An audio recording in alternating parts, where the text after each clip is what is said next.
This is number 28 from section 3.2. We're asked to use implicit differentiation to find dy dx and then d squared y over dx squared. So we want the first derivative and the second derivative implicitly.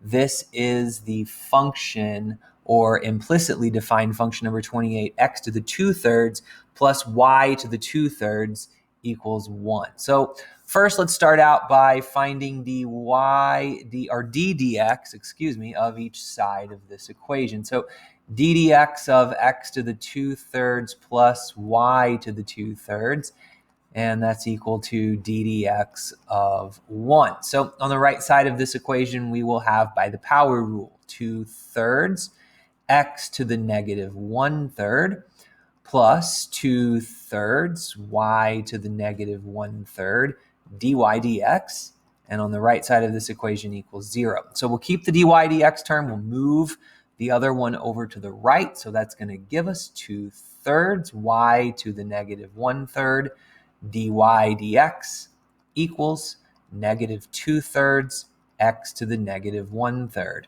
Then we'll divide by the 2/3 y to the negative 1/3 and divide by 2/3 y to the negative 1/3. The 2/3 y to the negative 1/3 on the left cancel. We see on the right that we can reduce the 2/3 on top and bottom to give us just a -1 coefficient. And we can also bump the y to the negative 1/3 up to the numerator while simultaneously bumping the x to the negative 1/3 down to the denominator to make those exponents positive. And that gives us dy dx equals negative y to the 1/3 over x to the 1/3. There we have it, a derivative. That could also be written as negative y over x to the 1/3 power as well.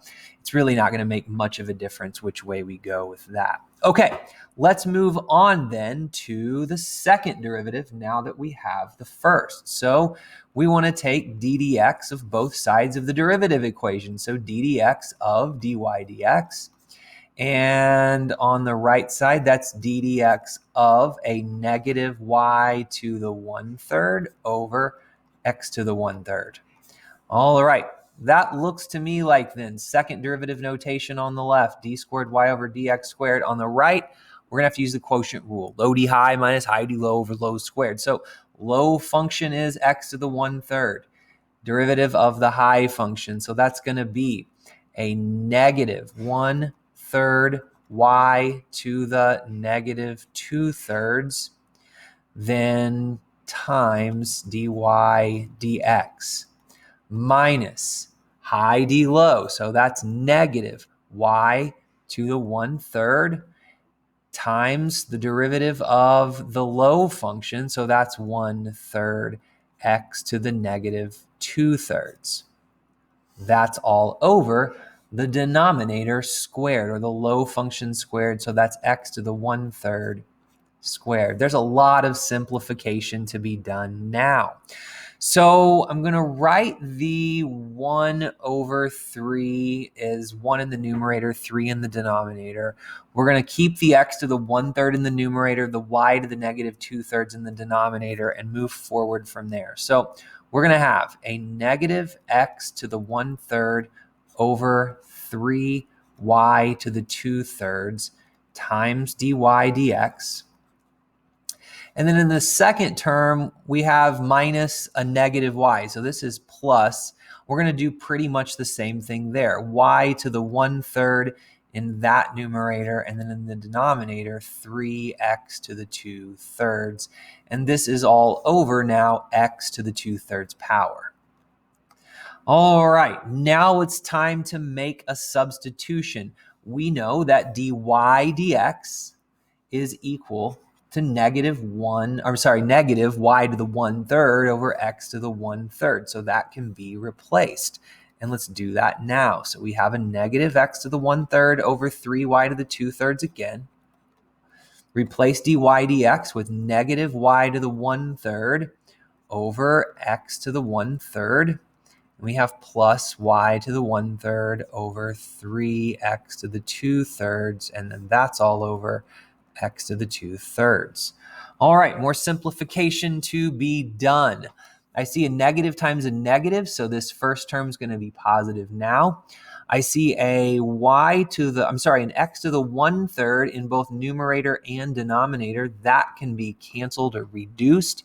And then I see a y to the 1/3 in the numerator and a y to the 2/3 in the denominator. To me, that seems like we have a y to the 1/3 then in the denominator. So let's rewrite that. We have in the numerator now just a 1. And in the denominator, we have 3y to the 1/3. In the second, we have y to the 1/3 over 3x to the 2/3. And then this is still all divided by x to the 2/3, but I'm going to write that as times 1 over x to the 2/3. Okay, if we combined now and got ourselves a common denominator, we would be looking at a common denominator inside those parentheses of a 3x to the 2/3, y to the 1/3. So we would want to multiply by x to the 2/3 here, and we would want to multiply by x to the 2/3 here. We would want to multiply by y to the 1/3 here, and by y to the 1/3 there. So what does that give us then next? That's an x to the 2/3 plus y to the 2/3 in the numerator over our common denominator of 3x to the 2/3 y to the 1/3 times our 1 over x to the 2/3. Well, let's see. We're almost there then. That's an x to the 2/3 y to the 2/3 over 3x to the 4/3 y to the 1/3.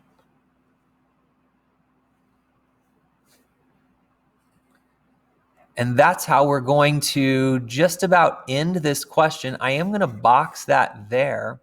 But notice there's one more substitution that's possible to be made if we wanted to.